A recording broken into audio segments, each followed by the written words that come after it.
Jânio de Freitas, querido amigo, como vai você? Tudo bem, tudo bem, eu não diria, mas vamos indo. Exatamente. Bob Fernandes. Fala, E aí, querido. Bob? Amigas, amigos, Jane e Mário, tudo em paz? Sexta-feira. Sexta-feira. Sexta-feira. Sim, peraí, só um minuto. Acaba de chegar aqui há pouco, em Salvador, o Mito, A dupla a Mimi. ex-primeira-dama. Diz que tem uma foto dele aí na chegada, que é por idade. Ele está vestindo a camisa preta. Sim, mas ele não é baiano, ele sabe que sexta-feira é dia de usar branco aqui, né? Não é não. Né? E Não é aí é não, não. presepada de imagem mesmo, porque aí ele se contrapõe, Ele sabe que isso vai ser tema. Mas vamos e venhamos que ele me parece ser um bom marqueteiro, né? Pois é, exatamente por isso que ele já chega de preto. É a dupla Mimi, o Mito e Mijóias. Ai, ai. Como é que é? Eu gosto sempre de começar esse programa aqui com o artigo de Jane de Freitas. Hoje nós temos muitos assuntos. O artigo de Jane de Freitas no Poder 360. Jane, você quer começar comentando seu artigo? Meu artigo é simples, chamando atenção para o fato de que o Bolsonaro não encontra nenhuma dificuldade por parte de qualquer das instituições incumbidas da segurança política e institucional para estar aí girando pelo Brasil e fazendo a pregação contra o Judiciário, particularmente contra o Supremo, perseguido, nada do que se diz sobre ele é verdade, e por aí afora. Os seus companheiros de golpe também são vítimas da mesma perseguição. E isso não, sabe, isso não serve à democracia, não serve à defesa da Constituição, essa liberalidade, essa complacência, essa leniência com a pregação que o Bolsonaro faz. Há exemplos internacionais aí de que essa mesma atitude de tolerância está levando, em vários casos, inclusive nos Estados Unidos, que é um dos exemplos que eu cito, está levando a situações desnecessariamente absurdas e perigosas. É isso. Bob, você quer falar alguma Sim, coisa sobre sim. essa coisa, os Eu militares? quero falar desse assunto com o Vagar hoje, e eu quero começar Sim. com um vídeo que mostra claramente que quem trabalha com isso e quer enxergar, enxerga. Então, o Danilo tem no ponto um vídeo feito há 5 anos, uma conversa com o mestre Jânio de Freitas, exatamente há Opa! 5 anos. 5 anos. Eu não tenho nenhuma dúvida de que entre eles, entre os militares que são uma espécie de sustentáculo oficioso, mais eficiente do Bolsonaro, eu não tenho nenhuma dúvida de que eles tenham conversado a respeito do que pode acontecer daqui para frente. O desastre cotidiano. Com o desastre cotidiano e com o acúmulo dos desastres cotidianos, né? Então, eu também não tenho dúvida de que, seja qual for a solução ou a dissolução, eles vão estar envolvidos de alguma maneira. Uhum. Porque estão muito comprometidos com o governo Bolsonaro. Já estiveram até no seu nascimento ali, vide General Vilas Boas, veto, etc, né? Isso, claro. General Vilas Boas foi, digamos, o principal ativador, né, o ponta de lança do Bolsonaro dentro do Exército. Né? E não há a menor dúvida de que eles estarão envolvidos em qualquer solução ou dissolução, seja em um sentido ou em outro, isto é, seja sendo parte das providências para substituição do governo ou qualquer coisa no gênero, seja saindo com o Bolsonaro e sendo também eles atingidos por uma solução, uma vez que estão tão comprometidos com Bolsonaro politicamente e socialmente. Isso ainda ia começar. Era o fim do segundo mês de governo. Não sei se o Jânio quer dizer algo, mas se não eu vou falar, ou na sequência eu digo algumas coisas aqui que eu anotei que eu acho que são importantes. O que eu posso dizer é que agradecer a você por ter registrado que lá atrás o meu palpite não era tão especulativo, não era tão furado. Aí não é palpite, é saber. E eu quero falar exatamente disso. Começar com Diga, Paulo. Começar com o fato. O alto comando do Exército sabia da encenação golpista, sabia também que não só eles foram consultados a respeito da aventura, sabiam também que não havia coesão para a aventura, embora alguns entre os 16 do alto comando fossem claramente favoráveis. E como a gente pode fingir que a gente não viu? Vou elencar aqui algumas coisas. Anos de ataque ao Supremo Tribunal Federal e um ano seguido de ataque às urnas e ao TSE. Ataques a Brasília e à Polícia Federal no dia 12 de dezembro, tentaram invadir a sede da Polícia Federal. O caminhão-bomba com 60 mil litros de querosene que era para explodir no Natal. 70 dias com aquela bucha de canhão, aquelas buchas de canhão diante dos quartéis. Tudo isso foi parte do ensaio que desaguou no 8 de janeiro. Se eles tivessem arrancado a tal garantia da lei da ordem, a GLO, onde é que nós estaríamos e como, é a pergunta. Que aquilo era uma coisa para arrancar e negociar poder, no mínimo. A conversa a seguir é um trecho de uma gravação de 1h08. Quem fala é o atual comandante do Exército, general Thomas Miné Paiva. Ele fala isso dias depois do 8 de janeiro e dias antes de ser convidado para o ministro do Exército. Como o som não é dos melhores, antes do vídeo, Danilo, eu antecipo aqui alguma coisa. Sobre a vitória de Lula e derrota de Bolsonaro, ele diz, infelizmente, hoje comandante do Exército, infelizmente o resultado não foi o que desejávamos, foi o indesejado. Nós desejamos, nós lá eles. O comandante ele reafirma a lisura das urnas e do resultado, dizendo, todos nós, ele diz, as eleições foram limpas, as fraudes não existiram, etc. Ele diz, todos nós na bolha fardada, militarista, de direita e conservadora, mas é preciso reconhecer que existe outra bolha e ela não é pequena. Essa conversa ele tem, então, com seus oficiais, ele dirigia a 2ª Região Militar, e uma conversa em tom de explicação. Explicação porque existia uma expectativa. A expectativa era qual? Por que não teve a tal aventura, como ele diz?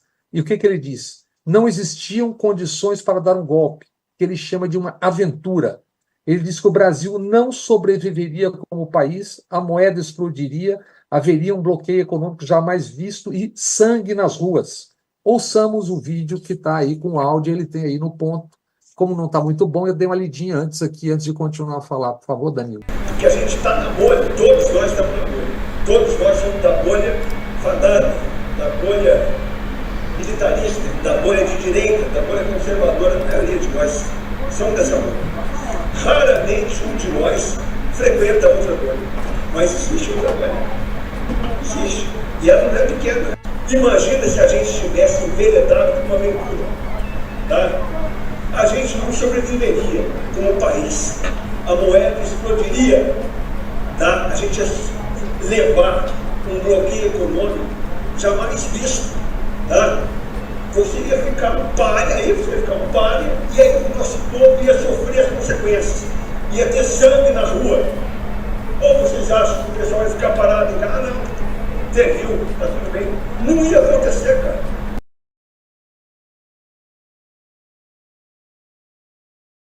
Comandante do Exército explicando aos seus oficiais por que não teve a aventura, que obviamente tinha gente cobrando.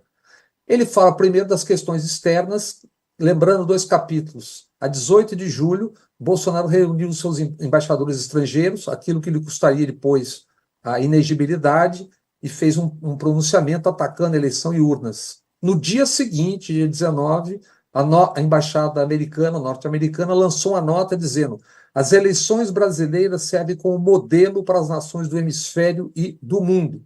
E 2 dias antes da eleição, segundo turno, 31 congressistas americanos mandaram uma carta para Joe Biden cobrando que o Brasil garantisse o resultado da eleição.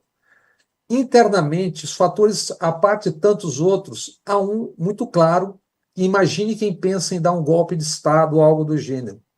O Brasil tem mapeadas 53 facções criminosas, sem contar as principais, que são 2. Um é o PCC, já internacionalizado e não apenas na América Latina, e outro o Comando Vermelho. Qual foi o resultado, a propósito disso tudo, da intervenção federal do Rio de Janeiro? Nenhum, salvo dar mais gás e mais asa para as milícias. Então, comecemos por aí. Agora, a gente acompanha nas notícias, os militares são citados como envolvidos, todos moram, generais do Exército, todos moram no mesmo local em Brasília, Mari e Jane. É como se fosse uma vilazinha, chama-se a Fazendinha, na quadra residencial de generais. Todos são quase contemporâneos da academia, todos se conhecem. Então, como é que uns sabiam e os outros não sabiam, ou um era o mocinho e o outro era o bandido? Tem quem embarcou, tem quem queria, quem estava com o pescoço na forca, tipo Braga Neto, Heleno, etc., e tem os que ficaram assistindo. Agora, essa história de que eu fui lá e defendi, eu salvei, para mim não tem nexo e não tem lógica alguma. Alguns sonhadores, inclusive em reuniões, tipo Heleno, falando aquelas coisas, falando tem que virar a mesa, etc, etc, etc. O que me espanta é o fingimento generalizado. Não, eu defendi, eu ataquei, todo mundo sabia. O Jânio falou há 5 anos antes, olha, isso aí vai terminar em 2, não vai dar certo. Tá? 31 de maio de 2020, sobrevoando uma passeata em Brasília a favor de AI-5, intervenção militar, Bolsonaro e o ministro da Defesa. Quantas vezes isso aconteceu? 18 de janeiro de 2021. É bom lembrar para os ouvintes e os amigos. Bolsonaro diz: quem decide se um povo vai viver na democracia ou na ditadura são suas forças armadas. Silêncio. Isso já tinha 6 mil empregados no governo. 11 de novembro de 2022, nota dos comandos militares, dizendo que as Forças Armadas são as moderadoras nos momentos mais importantes da história. Não são as moderadoras, são as interventoras. É isso. O ministro Barroso, agora encerrando, disse que os militares foram manipulados por más lideranças. Só se ele está se referindo aos militares, principalmente às lideranças militares. E, por fim, para poder encerrar, qual é o horizonte para onde a gente está indo? Hoje está aí em Salvador Michele Bolsonaro, ela vai ser homenageada na Assembleia Legislativa. E há dias, no palanque, ouçamos o que essa senhora, que se diz proprietária de uma marca chamada Mijoias, fala a respeito da compreensão que ela tem do que seja o Estado laico. O Danilo tem aí no ponto, por favor. Sim, por um bom tempo nós fomos negligentes, sim, ao ponto de falarmos que não poderiam misturar política com religião. E o mal tomou, o mal ocupou o espaço. Chegou o momento agora da libertação. É isso. Aí eu quero ser liberto. Eu quero. Eu acho que eu vou nesse encontro aí, lá para ver se essa senhora me liberta. Posso lhe representar, Jane de Freitas? Dizer que estou lá em meu nome, do seu e de Bob, vamos os 3 termos libertos, só dando risada de esculhambação. E lembrando, né, Mário, Estados, nações que misturaram religião com política, a gente sabe como é que a coisa caminhou e como é que caminha. E é como está caminhando, gente. Isso está caminhando. A gente está vendo PM batalhões de PM no Estado laico, fardados, que são forças públicas do Estado, assistindo pregações dentro da Igreja Universal, por exemplo. Em vários locais. As coisas estão caminhando e as pessoas fingem que não está acontecendo, que eu não estou percebendo, mas elas estão caminhando e esse discurso dela é claríssimo. Diga aí. O que me preocupa, nem sei se eu ainda me preocupo, e cansei de me preocupar. Mas, enfim, o que eu noto e me pergunto é por que motivo isso de que o Bob falou, que é notório, é uma coisa de conhecimento não só dos generais, dos militares, é de conhecimento de todas as pessoas razoavelmente informadas no Brasil, receptoras de noticiário. Por que é que a mídia brasileira não age transformando isso em cultura política, em conhecimento da realidade brasileira, em preocupação pública, em atitude política, em escolha mais madura, mais responsável do voto, e não só do voto para presidente, do voto do vereador, que é onde começa, é o nível em que começa a catástrofe. Então, é uma preocupação, foi uma preocupação inútil que eu acho que vai, da minha parte, esvanecendo, e não vejo motivo nem estímulo, muito menos estímulo, para que essa preocupação se dissemine e se transforme em algum tipo de atividade. A tese agora de que a esquerda acabou, uma tese de difícil contestação, indica que o vale tudo está aberto, está aceito. Não há obstáculo. Porque o que se opõe à direita no Brasil é só a esquerda. Os brasileiros não podem contar com a atividade do centro, porque o centro é uma farsa. O centro, na verdade, é direita no Brasil, é contra as reformas. Foi em 64, foi em 68, foi quando restabelecido um regime democratizante. O governo Fernando Henrique mostrou isso muito bem. Foi um governo de direita em todos os sentidos. Foi um governo que entregou a CIVAM, o CIVAM, Sistema de Vigilância da Amazônia, entregou aos americanos da Raytheon. E quando lhe perguntaram por que ele tinha dado, informava ali que tinha dado um telefonema ao Clinton,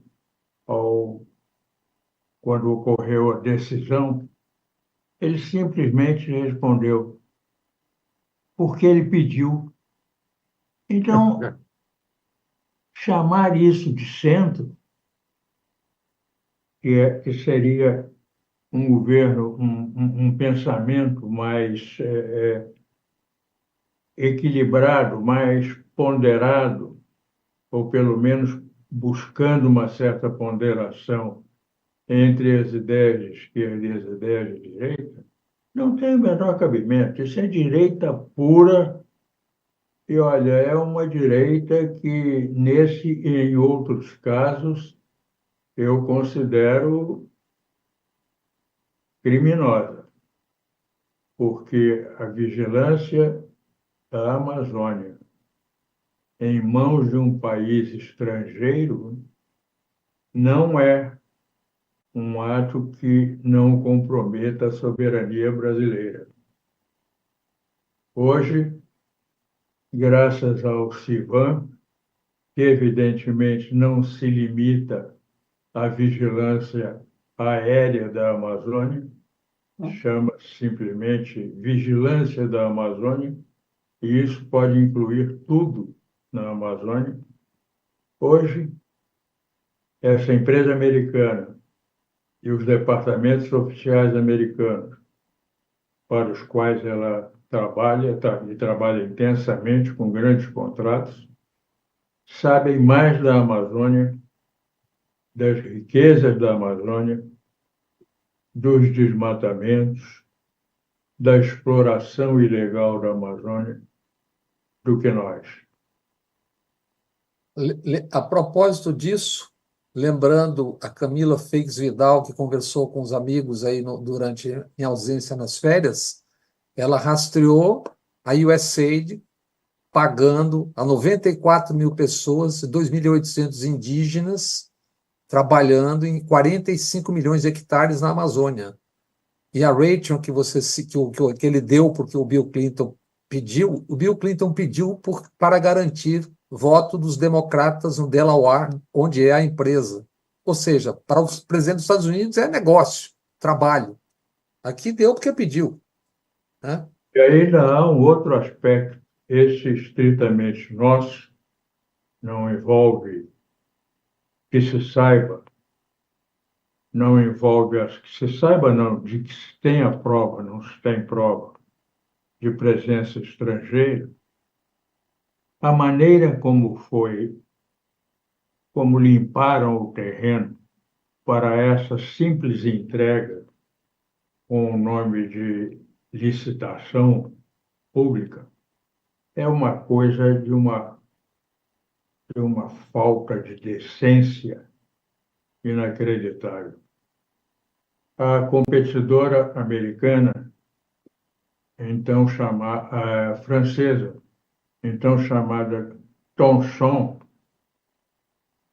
tinha todas as condições de vencer a licitação.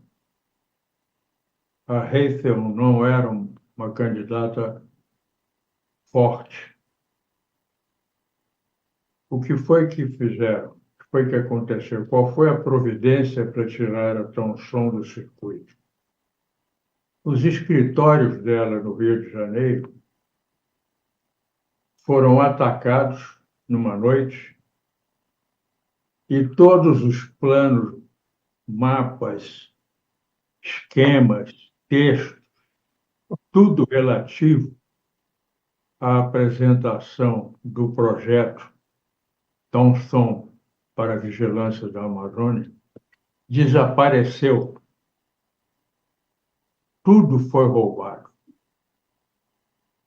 Por sorte, a Thomson não precisaram concluir tocando fogo no escritório, no imenso escritório. Foi uma quantidade de quilos de papel que levaram numa noite irrecuperável para a Thomson. Ela simplesmente saiu da licitação, que não tinha como refazer aquilo tudo, possivelmente nem conseguiria, porque levaram originais, cópias, rascunhos, tudo. Destruíram tudo e roubaram. E assim sobrou essa empresa de interesse do Clinton e presenteada pelo governo Fernando Henrique, aliás, pelo próprio Fernando Henrique. Ele, pessoalmente, conduziu esse processo e, em seguida, ao assentar-se a definição do vencedor, que só havia a Raytheon para concorrer também, ele pegou o telefone para comunicar ao Clinton o atendimento, segundo contado pelo próprio Fernando Henrique, a um grupo de repórteres numa entrevista no Planalto. Comunicou que havia atendido o pedido, estava muito satisfeito por poder atender o pedido de um presidente americano sobre a soberania ou a perda da soberania, comprometimento dela por um governo brasileiro. Seria mesmo brasileiro? Lembrando que esse mesmo governo, Fernando Henrique, entregou a cabeça do embaixador Bustani, que era o presidente da Organização para o Controle das Armas Químicas, quando os americanos queriam mentir e mentiram sobre a existência de armas químicas no Iraque, como mentiriam depois em relação à Síria. E o governo Fernando Henrique havia indicado o Bustani, na hora que os americanos quiseram, entregou. Nós, inclusive, conversamos com o embaixador aqui, ele contou essa e outras histórias fantásticas, né, que muita gente não sabe. Porque... Agora, a pergunta que cabe aqui é a seguinte: a gente vê que a direita, né, tem essa força, domina economicamente, domina boa parte da mídia. Tá, mas de como é que ela consegue que o povão que está fora disso, que não se beneficia com essas coisas, vote nela e apoie ela e vá para a Avenida Paulista e vá para o aeroporto de Salvador hoje lá bater palma para o... Por Não exemplo, é? a cada escândalo, como é que as manchetes agem, reagem ou plantam? Seja qual for o escândalo, a depender de que relação a quem seja e a quem não seja. Quem é que comenta economia no Brasil, por exemplo? O que está pegando é a economia, o bolso, etc. 10 dos 10 maiores sites, que é onde todo mundo lê hoje, das 10 maiores plataformas digitais que falam de economia e finanças, 6 são de bancos. A versão é sempre a mesma. O caminho é sempre o mesmo. E mais, nas emissoras de televisão, por exemplo, e revista, etc., jornal, tem lá pessoas cujos institutos foram, ou ainda são, não sei se ainda são, financiados pela Atlas Network, dinheiro da USAID, da NED, etc., etc. Por quê? Porque eles entendem que a batalha das ideias tem que ser vencida. Depois nós vamos falar disso, mas quando o nego faz o que fez ontem, de escalar para a presidência das comissões na Câmara dos Deputados, aquela caquerada, Nicolinhas Ferreira, Alberto Fraga, da bancada da bala, tal, isso aí é o controle do jogo. Só para lembrar, como é que, na época que já tinha o discurso moral, aquela coisa fuleira, moralismo sepulcro caiado. Lembra que em 2013 entregaram a Comissão de Direitos Humanos para o Marco Infeliciano, e aquilo ali virou um púlpito. Aquilo virou um púlpito da pregação. Toda noite você tinha no telejornal o Bolsonaro fazendo o circo dele. Aquilo é a mensagem andando. É assim que a coisa chega nas pessoas, é pelo zap e tal.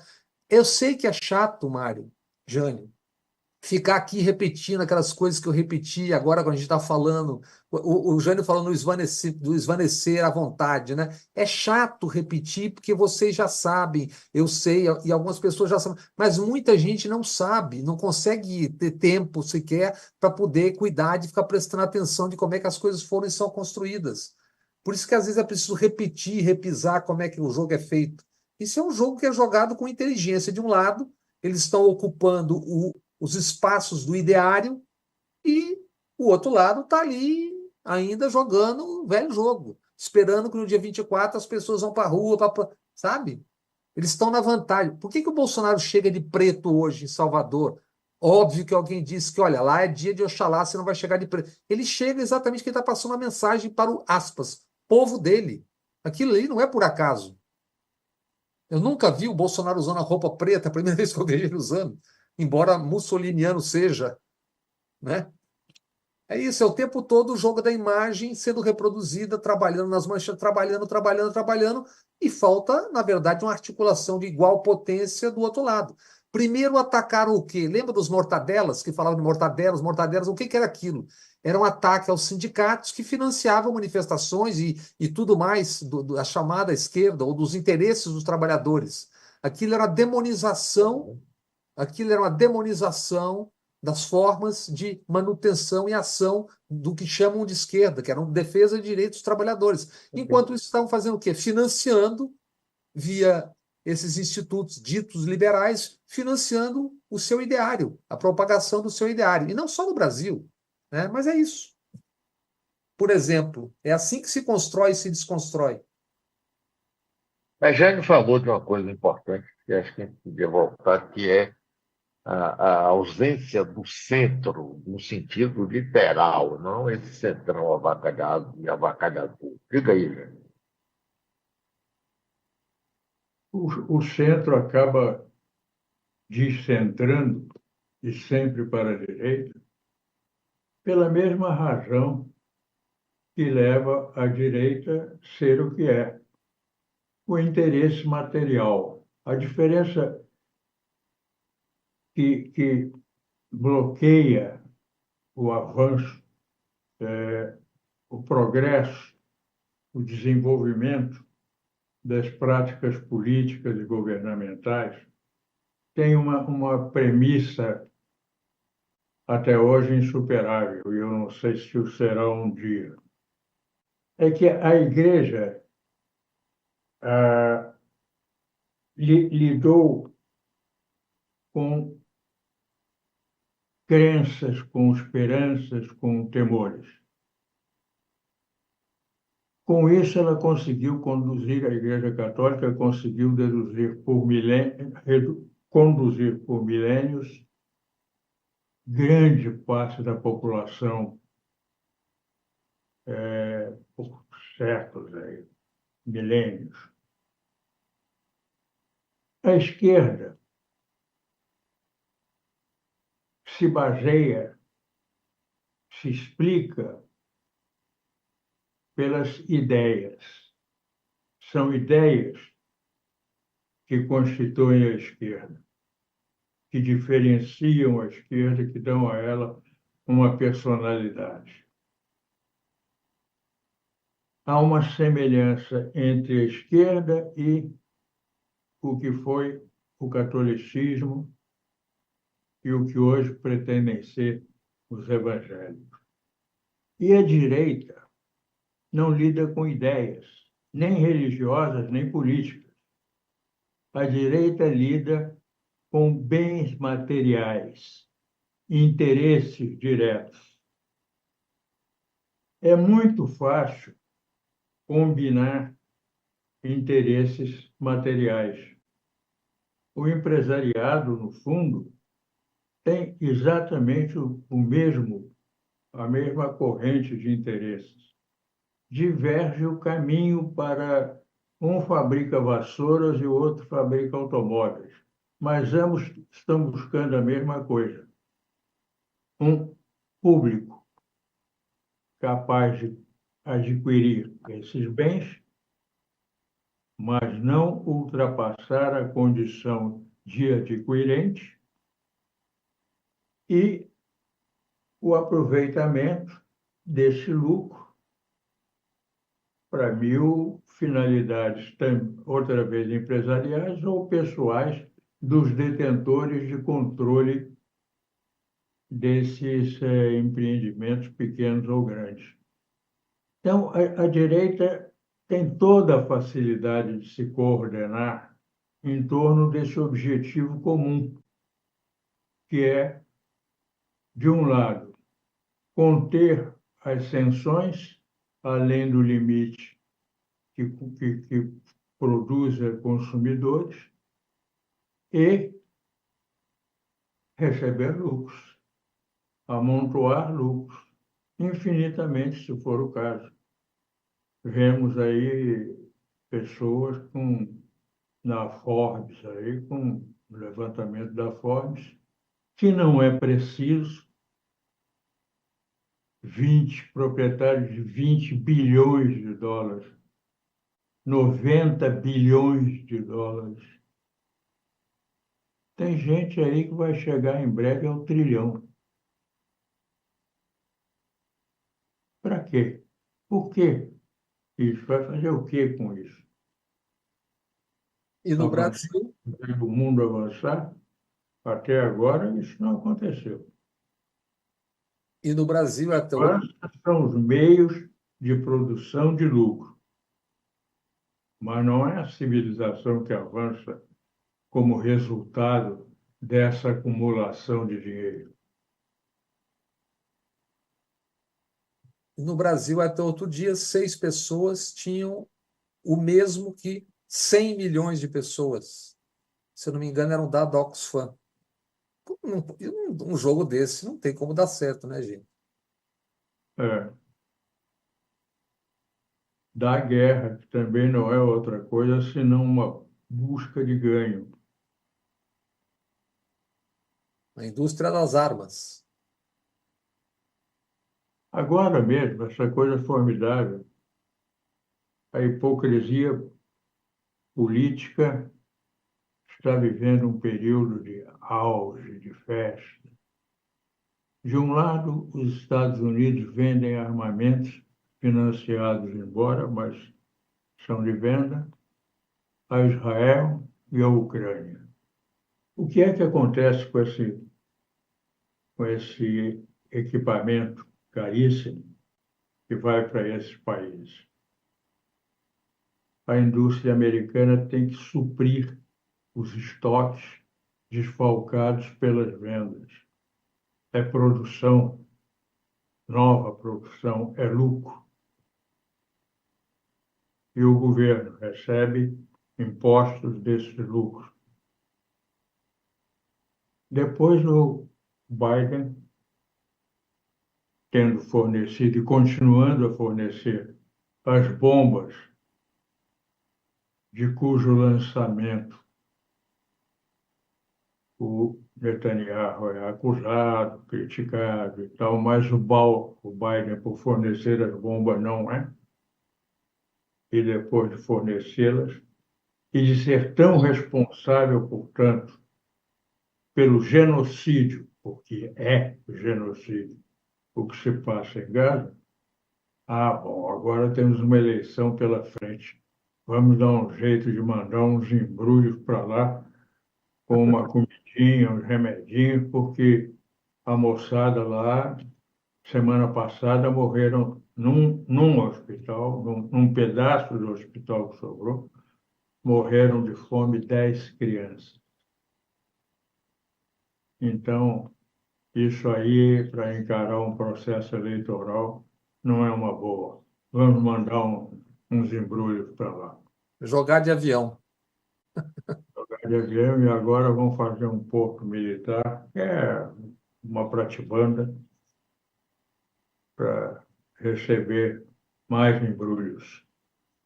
Vão resolver as coisas? Não, porque o Netanyahu já avisou que isso não tem nada a ver com a ação militar de Israel, que vai continuar, queiram ou não queiram os que se tenham manifestado contra a ação do governo dele. E só para recordar um número, antes da guerra em Gaza, Israel, o ano anterior, 2 trilhões e 200 bilhões torrou a indústria de armas, sendo que os Estados Unidos são detentores de 45% desse mercado. E quando diz que está mandando 4 bilhões para Israel, 4 bilhões para a Ucrânia, está mandando dinheiro para comprar as suas armas, na verdade. Essa oferta generosa é isso. Os Estados Unidos produzem quase metade das armas que a indústria armamentista desova no mundo. Um país não é por lucro? Em defesa dos valores ocidentais, como eles dizem. Claro. A indústria fomenta os desentendimentos, as brigas, as disputas militares, porque é o ganho dela. É incrível essa coisa. E acontece na cara da gente. É engraçado, né? Tem gente que se lembrando da Segunda Guerra Mundial diz como é que o mundo não tomou o conhecimento do Holocausto contra os judeus. Ora, agora tem um conhecimento, não é? tem o conhecimento aí do que está acontecendo, as bombas de Israel em Gaza, e não está nem aí, nem vem chegando, ao contrário. Todos os grandes mandatários dos países, dos grandes países da Europa, estiveram lá em Tel Aviv e Jerusalém para prestar solidariedade ao ataque terrorista do Hamas. Quer dizer, aquele ataque que foi violento, que foi todo condenável sob todos os aspectos, está rendendo até hoje morte, morte, morte. E como é que vai acabar isso? Qual vai ser o fim? No final, quando acabar, não tiver mais nada para destruir, faz o quê? Porra, Ocupação. ninguém, né? Colonos ocuparão o espaço livre. Sim, mas só que eles não vão ter segurança nenhuma, uma coisa de doido, não tem esse é um caminho que não tem saída, vai beco sem saída. Ah, pois é. Essa coisa do Holocausto precisa, inclusive, de uma revisão histórica enorme. Eu pego aqui um dos pontos. O Ocidente ficou estarrecido quando os russos descobriram a existência de, invadindo o Ocidente, a Polônia e a Alemanha, descobriram Auschwitz. É mentira que eles tenham descoberto. Eles encontraram uma coisa que já era conhecida dos americanos, dos aliados e dos russos também, mas, sobretudo, dos americanos, que tinham a localização precisa de onde era Auschwitz, sabiam da existência de vários campos e decidiram não arriscar, não tomar nenhuma providência, simplesmente aguardar que as tropas chegassem até lá. Chegaram as tropas russas, com aquela retenção que os americanos fizeram na hora de entrar na Alemanha e invadir a Alemanha. E deu naquela briga do general Patton, que queria ir toda a vida. Eles cercearam, cortando a gasolina dos blindados dele. Por quê? Porque os russos seriam aqueles que iam pagar o alto custo da entrada na Polônia, na Alemanha, na Áustria. Pagaram, mas também cobraram um horror, até em práticas criminosas como violações, fuzilamentos indiscriminados e coisas desse tipo, vingando o que os soldados nazistas e a SS haviam feito na Alemanha. Então, o Holocausto não foi, pelo menos, dificultado para salvar milhões, talvez, ou pelo menos centenas de milhares de judeus, porque os comandos dos aliados ocidentais, não quiseram interferir nesse problema. Isso precisa ser dito. Isso precisa ser dito. O Churchill, quando conversava numa discussão sobre o Tribunal de Nuremberg, a dada altura, fez um tanto para os outros e um tanto para si mesmo o seguinte comentário: se não fôssemos vitoriosos, nós é que estaríamos no banco dos réus. E é mesmo. É mesmo. Americanos e ingleses destruíram cidades alemãs, populações alemãs, sem nenhuma necessidade estratégica. E não sou eu que estou dizendo isso. Isso está escrito na história da guerra, da Segunda Guerra Mundial, assinada por um cidadão chamado Winston Churchill. E tem um livro importante, Jânio, cujo nome, infelizmente, não me lembro agora, mas se alguém estiver acompanhando e puder nos dizer, um diplomata polonês, que na verdade antes era um soldado, logo no início dos anos 40, ali 42, se eu não me engano, ele procura e se encontra com Churchill e também vai aos Estados Unidos dando conta do extermínio, dos campos de extermínio na Polônia. Na Polônia morreram 3 milhões, a metade dos judeus mortos. Então, eu não me lembro o nome. Muitas denúncias. Não foi uma, duas, não. Esse caso é impressionante, porque esse sujeito batalhou horrores. Foi até eles, conversou pessoalmente com ambos. Isso muito antes. Então, muitas denúncias, muitas. É isso. Não foi surpresa para ninguém que estivesse nos comandos e nos governos. Agora, tem um assunto aqui, antes da gente finalizar, que ainda tem algum tempo, essa coisa que está começando uma certa reação contra o abuso que estão acontecendo em algumas grandes cidades brasileiras, como São Paulo e Salvador também. Bob tem acompanhado isso. Isso, e eu tenho acompanhado, inclusive, a Metrópole, que eu acho que teve um papel, está tendo importantíssimo em Salvador, em relação a acolher todas as críticas e notícias, etc., de movimentos de moradores e ambientalistas que já têm dado resultados. São Paulo, por exemplo, a cidade está sendo arrebentada, virando um paliteiro, estão atropelando planejamento urbano, aterrando riachos, e basta São Pedro cuspir que tudo inunda. Como aí também, porque é óbvio que você essa ocupação descontrolada, choveu para tudo, né? Mas não só. Aí antes de chegar a Salvador, que eu acho que você tem muito mais a dizer do que eu, Mário, São Paulo, obras emergenciais, reportagem do Tiago Erdi, Pedro Canário e Rafael Neves essa semana no UOL.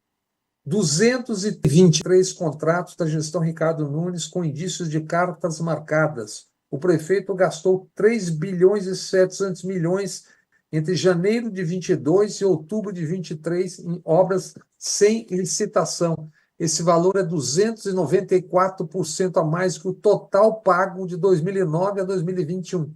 É a dobradinha Ricardo Nunes e Tarcísio. Governador, prefeito e governador. Já que nós estamos falando de matanças, gente, na Baixada Santista, a PM do Derrite, do governador Tarcísio, já matou 67 pessoas em 2 operações. Aquela primeira chamada Escudo em julho e a Verão agora. Comissão Arnes e Conectas estão agora indo à ONU para denunciar por operações de violência extrema e desproporcionais. O ouvidor da Polícia de São Paulo, Cláudio Silva, chama de massacre e crise humanitária e disse: são mais de 3.500 casos que a ouvidoria cobre e a corregedoria da polícia não fornece nenhuma resposta. Isso tratando da violência. Agora, o que eu estava falando de cidade, que você estava falando, Mário, é o seguinte: o Ministério Público da Bahia, acho que vocês trataram, as pessoas de fora daí não sabem, mas o Ministério Público da Bahia, que tanto cobrávamos, merece aplausos, porque agora fez uma primeira recomendação que o Danilo mostra aí na tela enquanto eu estiver falando aqui, porque as pessoas podem dar uma olhada. Recomendação ao prefeito Bruno Reis e a quem o suceder, diz: retire imediatamente a área em questão da lista de imóveis a serem leiloadas e suspenda o leilão previsto para o próximo dia 15/3. A área citada é no terreno atrás do Museu e Mansão Costa Pinto, que é um braço ali da Vitória, que tem ao fundo uma área de proteção permanente, que foi atingida pelas 44 áreas, aspas, desafetadas ali no apagar das luzes da Câmara Municipal e Prefeitura no ano passado, mas o Mário está muito mais por dentro do que eu nisso, porque vocês estão cobrindo isso muito bem. É Buracão, engraçado, Bob, buracão não também, mesmo, né? porque Buracão também tem decisão, buracão também. sim, o Buracão tem um projeto na Câmara, até do presidente da Câmara, para tentar evitar isso. Mas o próprio presidente que eu entrevistei ontem, não sei, vai Prefeito? ser assim, vai ser votado na Câmara e provavelmente esse projeto dele que protege o Buracão vai para o Beleléu, eu acho. Mas ontem eu falei dessa coisa aí, que é Odebrecht, junto com o grupo de empresários, ACM Neto, João Gualberto, foi prefeito de Mata de São João, Tiago Correia, que é deputado estadual do PSDB, fizeram um projeto junto com a Odebrecht para pegar uma transversal da Vitória e construir um prédio de 40 ou 50 andares. Mas, para isso, eles precisam de uma área verde que foi doada à prefeitura quando da construção da mansão Costa Pinto, que é um prédio mais luxuoso de Salvador. Bom, e agora a prefeitura conseguiu que a Câmara aprovasse a licença para vender. E vai ser vendida agora no dia 15, na próxima sexta-feira. E a Odebrecht está tudo certinho, vai dar 50 milhões. Como é que eu sei disso? Bom, eu fiz esse comentário de manhã cedo e umas 9 e pouco, o prefeito Bruno Reis, muito gentil, trata muito bem, eu também trato ele, defendeu durante 15 minutos, ele falou quase sem parar, não, que ele tem convicção de que é uma coisa honesta, digna, com isso ele vai ter dinheiro para construir escadaria na periferia, vai ter dinheiro para fazer casa para a periferia, etc., que no discurso até na periferia ele perguntou à população: vocês preferem que eu vá tratar da Vitória ou vim arranjar dinheiro para vocês? Não, evidentemente não é. E me disse, inclusive, recebi essa recomendação do Ministério Público, já respondi. Estou convencido de que é fantástico para a cidade. Mesmo porque, quantos IPTUs vão ser gerados ali? São 2 apartamentos por andar, 40 andares, no mínimo 80. Rapaz, esse mesmo raciocínio, o prefeito Bruno Reis falou comigo sobre os prédios do Buracão. Ele disse: rapaz, ali são 2 ou 3 pessoas que querem manter os apartamentos, as casas dele, e não sabem que sendo construído, também é da Odebrecht, né? OR, sabe, sendo construído, quantos IPTU nós vamos gerar? Quer dizer, então, rapaz, você tem a Moura de B, esculhambando a cidade, com o beneplácito da prefeitura e tudo. E pronto. Aí, quando eu falo aqui, as pessoas, mas eu não, porque você está fazendo campanha para candidato e tal. Vá a merda, vocês todos, vão a merda, vocês todos, porque não é possível que a gente assista a própria obra do BRT, rapaz. O que tem de concreto nessa cidade, o que se destruiu de vegetação, mas ninguém reclama, a Câmara aprova, todo mundo aprova, e a mídia fica, olha, todo caladinho, defendendo seus interesses. Então, como disse Jânio, não dá nem para a gente se preocupar mais, para quê? Não adianta nada. Mário, isso é igual o assunto que a gente está falando, é o faz de conta. Todo mundo sabe para que isso serve, a quem isso serve. Isso serve para fazer a fortuna de poucos, que foi assim que as grandes construtoras cresceram, se lançaram da Bahia para fora, e, aliás, terminaram batendo no muro que bateram há poucos anos, exatamente por causa dessas práticas. O IPTU, quer dizer, o sujeito, o cara é um prefeito que diz que vai arrebentar uma cidade, porque ele não tem nenhuma lógica melhor econômica para a cidade se tornar economicamente viável. Estão fazendo isso há décadas. Fortunas sendo criadas e a Salvador continua sendo o pior índice de desemprego medido pelo IBGE nas capitais. Essa lógica, isso é uma conversa mole. Isso aí é para favorecer quem compra, quem é construtor e quem é incorporadora. E quem na Câmara aprova qualquer coisa que queiram. Espero que o presidente da Câmara tem muito poder, não é isso, Mário? Espero que isso não seja, essa história do buracão, seja só uma jogada para poder ter voto na eleição no final do ano dos ambientalistas, que seja para valer. Porque um presidente da Câmara tem poder para poder mover coisas. Se você não Mas consegue você sabe controlar que o ele ao Birajão, mesmo tempo. Sim, mas ao mesmo tempo ele pode chegar e dizer, não, eu tenho toda a força do mundo, agora eu claro, sou igual aqui, o pessoal, e pronto, ganhar uns acabou. votinhos, e ganhar uns Não, e votinhos. ele mesmo disse para mim, sendo entrevistado ontem, o prefeito tem uma maioria de 30 e tantos vereadores em 41. Então, pronto, rapaz. E aqui fica a gente aqui, eu aqui de chato falando de coisa que o pessoal está se lixando. O calor que tem a cidade, o trânsito que está ficando cada vez. Ora, o urbanismo foi para zica, rapaz. Ninguém trata mais disso. E aí, Jane de Freitas? Sigamos Jânio chatos. Freitas registra as férias, o intervalo, no processo de destruição da cidade do Rio de Janeiro, o intervalo representado pelo Eduardo Paes. Por sorte nossa, uma sorte muito temporária, mas de qualquer maneira, sorte.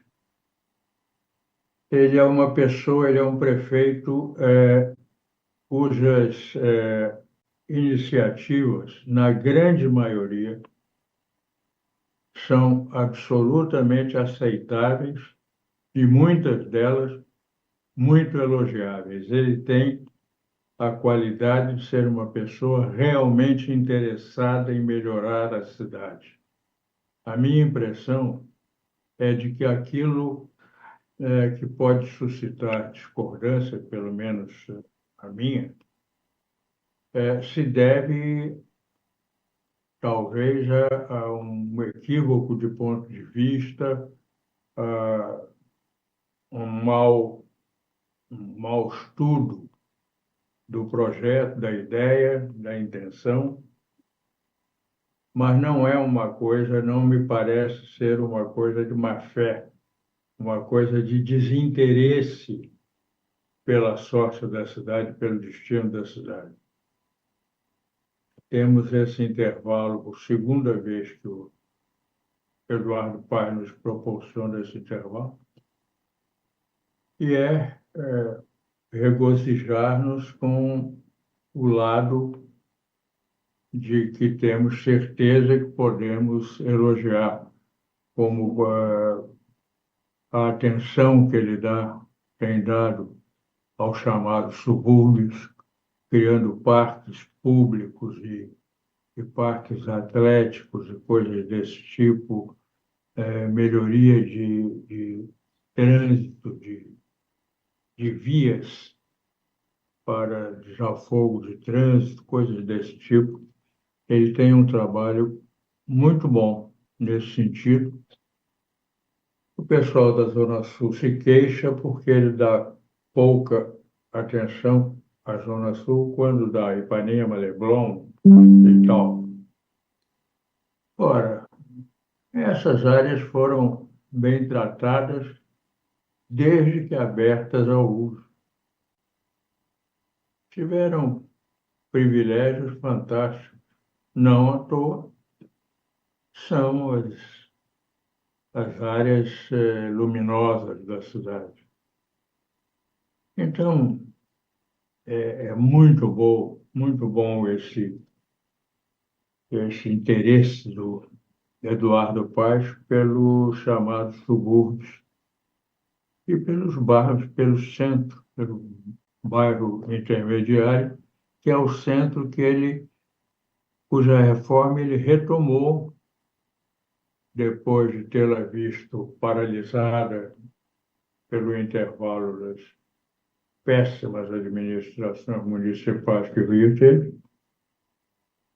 E lá vai fazendo um trabalho muito bom, vai sair dali, se ele ficar por mais 4 anos, for reeleito, vai sair dali uma coisa bastante interessante para a cidade, porque o projeto é muito bom. Mário, Beleza. Mário, Diga. uma sugestão Diga. antes de terminar. Que os movimentos de moradores, movimentos se rearticulem cada vez mais e cobrem, inclusive, da oposição, que me parece. Quem é a oposição? O que a pessoa da oposição, que é o candidato contra o Bruno Reis, pensa? Quem são os candidatos? sabe? Porque se for mais do mesmo, tanto faz como tanto fez. Então, que a cidade não desistir não é alternativa, porque vai piorar a vida de todo mundo. Então, continuem a luta. Entrem na justiça local, na justiça federal. É isso. Valeu. Infelizmente, nosso tempo esgotou, acabou a sexta-feira, mas vocês poderão assistir esse programa todo na reprise. Hoje às 19 horas aqui na rádio e no YouTube. Jane de Freitas, um abraço para você, boa tarde. Para você também. E sendo o Dia Internacional da Mulher, um abraço, um beijo, aliás, imenso, distribuível internacionalmente. E, quanto às mulheres nacionais, o dia delas é todo dia. Um abraço, Valeu. Daniel. Bob, Amigas. um abraço para vocês. Que bom esse programa, viu? Até a próxima.